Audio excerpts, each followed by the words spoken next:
Hey y'all, this is a follow-up from the Black Lives Matter Now How Do We Talk About It panel from December 23rd, 2014.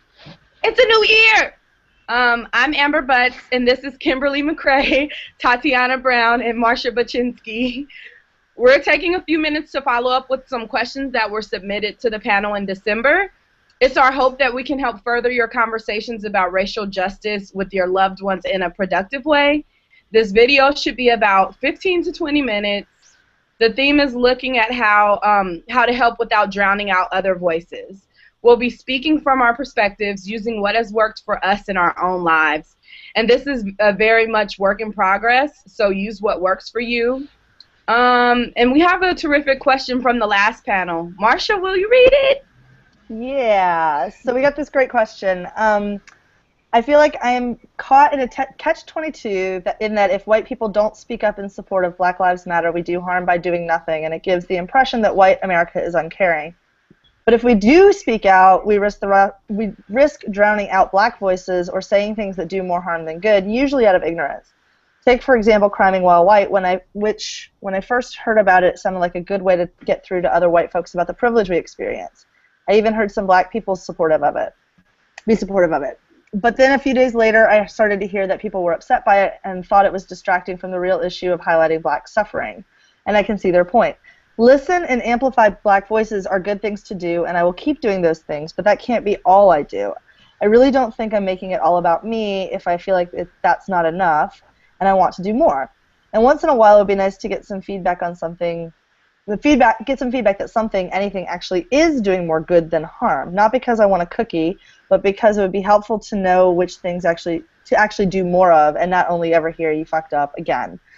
Yep, you thought you were helping, but you just broke it again. Loser failure. You can't do social justice. You suck. I don't think it's being a fair weather ally to. I don't think it's being a fair weather ally to give up in the face of that. I mean, if all I'm doing is causing harm when I want to be doing good, of course I'm going to stop. When you're in a hole, stop digging and all of that. So this is a pretty rich question. Mm-hmm. Really rich question. Who wants to go first? I can, well, actually, you know what? No. Never mind. I want to hear some more responses before I jump in. One thing that I was thinking about was like the person Rose is considering like having some feedback. So something that's really helpful for me is to actually just ask people like, hey, can I get some feedback on this thing that I'm dealing with, instead of it being a situation where folks feel like they can't say anything. So specifically asking for what you need, I think, is really helpful. Yeah. Well, yeah. Oh, go ahead. Well, I think it's really important to break down the idea that it's possible to be an ally to everyone, or that it's possible to respond to the needs of like more than one person or a small set of people at a time. I think some of the things that I'm hearing in this question that are important are like, so I've heard some people in support of certain moves by like white allies, and I've heard some people not in support of it. And I think it's important to first and foremost like know who your people are that you're relating to. Like allyship to me is not about trying to be good for a universal world of people. It's about knowing who the people are in the world that you're willing to put like your body and your mind in support of in moments of great stress and difficulty. And by having it be an intimate connection instead of it being like there's an entire like there's like sort of this struggle that we have where like, you know, there's the idea that like there is one right way to act with one giant group of people, instead of like there are a ton of individuals inside whatever group of people you're thinking of. And if instead like the focus is like being good and kind and supportive to the people who are around you, who matter to you, and like addressing addressing the issues that come up for you in community, like I find that as a white person, it's more useful to me when I'm thinking about like being helpful, it's not about like making big public statements. It's about like noticing where the conversation is around me and how it is that I can be helpful in the like direct moments that are happening around me. I feel like I'm coming at this from a very abstract angle, but hopefully that's making sense to some of you. Yeah, I mean, it's making sense to me. I think I resonated with some of what you said. So one of the things that I'm teasing apart in this question, which I've run into a bunch, is there's this like giant conversation that's happening on the internet, and that's not the same thing as caring about particular people who are being harmed by racism. And I think that Criming While White is a great example of that. Like, different people have different perspectives on it, and for me, a lot of it is looking through. Like, I'm very interested in the conversations online. I feel like it really helps inform my perspective. I feel like I want to, I certainly want to understand where I might have blind spots and like what I could be doing better, and how to uncover the places where I have all kinds of embedded crap because I grew up in this culture. But at the end of the day, like, every movement is going to have people who are, arguing for it, arguing against it. This is awesome because this is problematic because, and all of that is informed by the perspective and stance that they're holding. And so I don't find sometimes the online conversations, the criticisms. I think there's a difference between criticism and critique, and I really am interested in critique, and I really pay attention to critique, and I really try to ignore criticisms when people are like, oh, you're doing it wrong. And it's really easy, I think, when we're all so uncertain about where we stand and how to have this conversation and what the quote-unquote right thing to do is, and wanting to be a quote-unquote good white person, which is a problematic concept in and of itself. Like, it's a lot easier to just sort of embrace the idea that you are going to fuck up. Just pick yourself up, dust yourself off, and do better next time. And don't worry about like trying to be perfect, because I think perfection is the enemy of the good in a lot of these cases. In reading this question, a couple of things are standing out to me. One, the use of the word causing harm and the use of the phrase doing good. I think unless there is a communal understanding of what harm is and what good is, then you're walking a really dangerous line, because you don't quite know what is going to be harmful to people. You can't assume, based on what your outside understanding is of a situation, what is going to be harmful, and you can't assume, based on your outside understanding, what is going to actually look like good for a particular situation. So it's important to get clarity before going in and creating a movement, and also checking your own real intentions. So if the intention, in fact, is listening and amplifying Black voices, is what you're doing, amplifying Black voices. Criming While White is not amplifying Black voices. Right. It's something completely different. It may, in fact, if people infer that in a roundabout way, it's showing that there are Black voices that are valid. I mean, there is no direct amplification of Black voices that's happening by doing the hashtag Criming While White. So just actually looking at whether or not putting in place is actively moving towards the mission that we say that we stand for is very important. And also listen and amplify Black voices. It says there are good things to do and I will keep doing those things, but that can't be all I do. Why not? There's a lot that can be done framed as listening and amplifying Black voices. So until those two get done right, I don't think we need to add too much more to the list, because that's when it becomes very complicated. So listening and amplifying Black voices are very important, and there's a lot that can be housed in that. So don't, by any stretch of the imagination, minimize how very important those are and how very valuable those are when they're done in a way that is meaningful to the community for which you're offering service. I like this last thing you said too, just even the frame of offering service. And I think that's a really useful thing to check around intentions, is like, who am I being of service to? What is my intention in this conversation? In the context of an intimate conversation with, your family or your friends or whatever, I find it really helpful to be like, well, I think this, but here's an article written by someone who is actually in the position. Go read this, or go watch this video, or, and that's a valid way of amplifying voices, I think. When it's like, I'm talking to my friend and I'm like, here's an article that's germane to the topic that we're talking about. Let's not have it just be our white opinions talking about this thing. Like, let's, somebody out there has done the work to write this down or to like make a video about it. Let's watch it and then talk about it.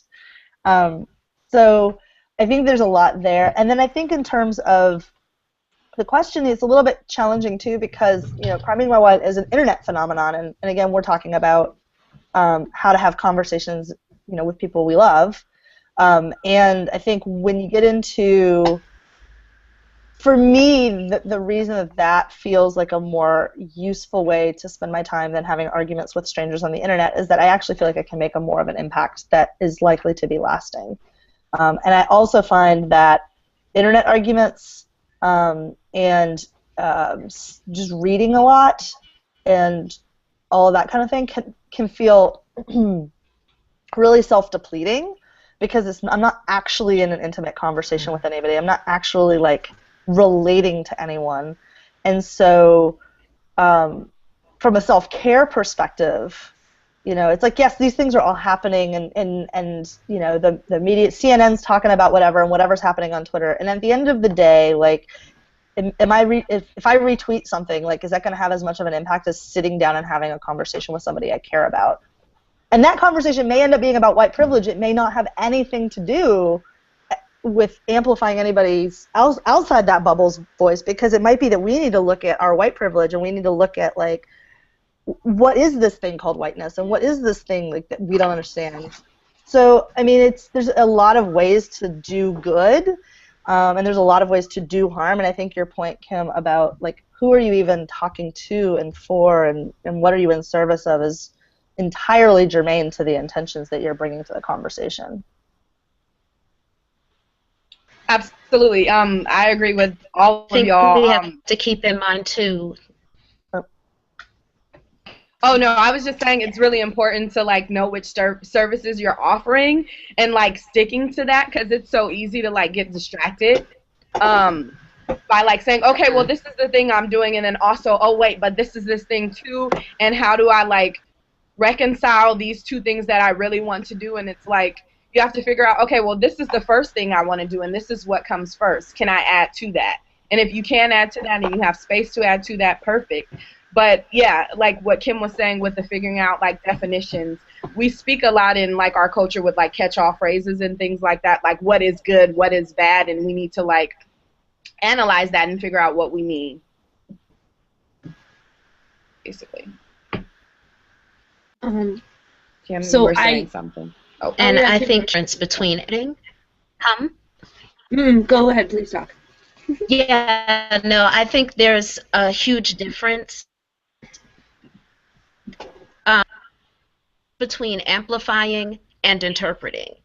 Yeah. So just keeping in mind that to amplify Black voices, or to amplify anybody's voice, is to take what they're already saying and to make it larger and more widely heard. To interpret is to take it and use your filter and your lens and put it in your words, your format, your framing. So the difference between those two is huge when it comes to effectiveness and when it comes to being an ally for a particular cause or community. So that's really important to remember. Yeah. Thank you for that. I absolutely agree with that distinction around amplifying versus interpreting. I also think that it's really important to, I want to talk for a minute about what it's like to receive criticism, like as a white person who's trying to do a good job. Because some of the way that like criticism comes up in this question has been really interesting to me. We actually haven't said this out loud, and like I know it might be like I hope it is as a white person, but there is no such thing as a black monolith. Like there is no black people have one opinion, and I think there's a way in which when we try and do what's right for black people, we are detracting from the humanity and the opinions and legitimacy of the lives and in our worlds. And so, especially when receiving criticism, like I think it's really important. Like if someone says like, yeah, this is actually problematic for me, like instead of the gut response of like, oh, I did a bad job, like I'm never gonna do it right, well, like I should just quit. Like I think it is a really radical response as a white person to be like, yeah, I hear that this thing that happened is upsetting to you, and have it be like about the other person instead of about what the right or wrong thing to do is. Like validating humanity is one of the things that I think, like when I look back over and over at like what my knee-jerk socialized whiteness responses are, it's usually to be like to inadvertently take away from the validity of and the humanity of the people of color who are around me. And that's like a really edgy, difficult thing to say, but like it's true. Like, and that's how I think also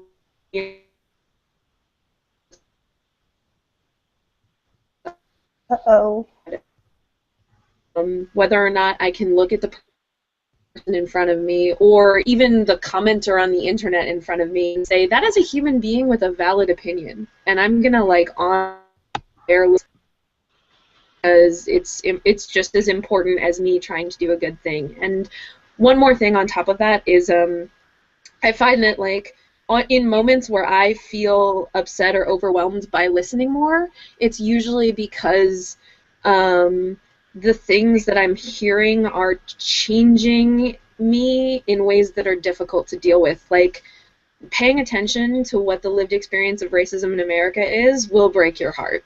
Mm-hmm. That's what it does. And it's supposed to. Like, that's how you become a person who is more compassionate and aware and alive with it. And so, like, listening, like, if you're actually listening, it's not just all that you're doing. It's that you're, like, by listening, what you're doing is allowing yourself to be changed, and that change, that transformational process informs everything else that you do for the rest of your life. So there's no such thing as just listening in that way. I just want to toss those two ideas out. I hope I'm curious if there's anything else anybody wants to add. Absolutely. Like in listening, you're expanding. Yeah. Go ahead. I do have one more thing. So the last statement, when you're in a hole, stop digging and all of that, I agree, but that shouldn't be the end of the journey, because if in fact the intention is to create change, then just because you don't get it right 1,000,000 times doesn't mean that time 1,000,001 might not be the time that you do get it right. So instead of digging, start building. So if you're trying to get out of the hole, you take the information that you've gotten. There is no insignificant data. Take all of the data that you've gotten. This didn't work, this didn't work, this didn't work, this didn't work. And you start piling it up and start climbing your way out of the hole by changing some of the things that you were told didn't work. And I mean, even if the next thing you do doesn't work, okay, but it's not the same mistake you made before. So you're learning each time that you're getting that criticism, and you're taking that information and you're taking it and changing a piece of what you do, a piece of how you process. So rather than making it about, oh, I'm just not going to get it right, and just dropping it all together, which is also not the right thing to do, then just kind of take the information that you're given and take care of yourself by affirming to yourself that your intentions were good. What you're trying to do is you're trying to create change. I didn't do it the way that I wanted to this time, but maybe the next time I will. And as tiring as that can get, if you're surrounding yourself with people who have the same kinds of intentions, then there will be some affirmation for you, and there will be loving correction that will happen as you're making progress and as you're continuing with doing what you're doing and servicing the community. So don't give up. All voices do need to be heard, and whatever your perspective is, if your intentions are good, there is a way to actualize good with good intentions. So just keep trying. Absolutely. And well, Kim said things better than I could have said them. But just to piggyback, we have a resource doc too that we'll share again after this video that has some skills and skills and examples of things that you can do as an ally, and also combating your privilege and acknowledging it.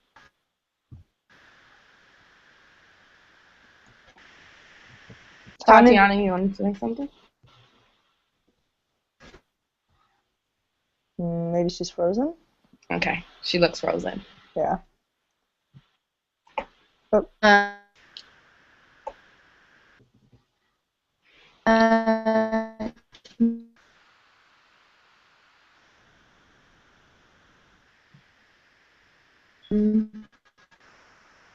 Okay, cool. Okay. So we're going to wrap this one up.